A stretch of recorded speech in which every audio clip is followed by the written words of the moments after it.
Two hitmen hiding out In Bruges, on a job. equals complete mayhem. 2 weeks in a room like this. It's you. No way. Back off, shorty. You don't know karate. I'm gonna go back to my room, see if I can escape. Okay, on a count of 1, 2, 3, go. Who says it? Oh, you say it. 1, 2, 3, go! In Bruges.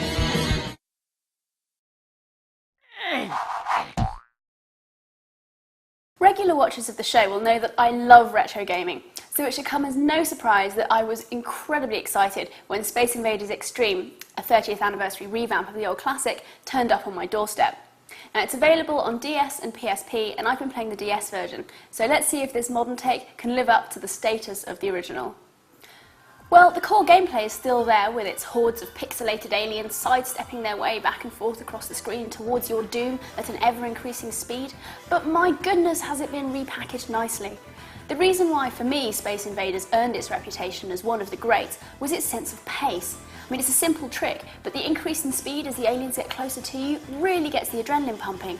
And in this game, you can see that the developers have completely understood that and taken it to another level, and one that entirely warrants the word extreme in the title.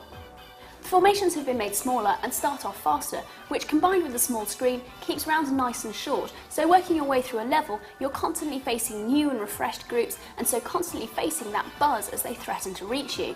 This culminates in a satisfyingly challenging boss battle for each level. There's a decent amount of variety throughout, and a new scoring and shooting system which also adds to the intensity of the game. There's a chaining system giving you multipliers to encourage you to keep up your own pace of attack, and high frequency of flying saucers. You also now generate gun power-ups yourself by taking out enemies in groups of their own colour, and you generate points bonuses for other combinations such as taking out rows or columns. This keeps things nice and busy, as you now have extra tactics to bear in mind as you pick your way through the blocks of baddies. Certain combos will also generate multicoloured flying saucers, which will take you into a mini-game with a certain objective. If you pass this, it will put the game into frenzy mode, where you get massively boosted weapons and huge bonuses to flying saucers for a short time. The visuals are lush and exciting, with brightly coloured moving backgrounds, and the music is addictive and driving rather than cheesy. And in a stroke of genius, the music actually incorporates your hits into its soundtrack, much like in Res. You can play in arcade mode, which lets you choose the number of cannons you start with and gives you saves and retries, or you can play ranking mode, which doesn't have these features but allows you to upload your score to global rankings.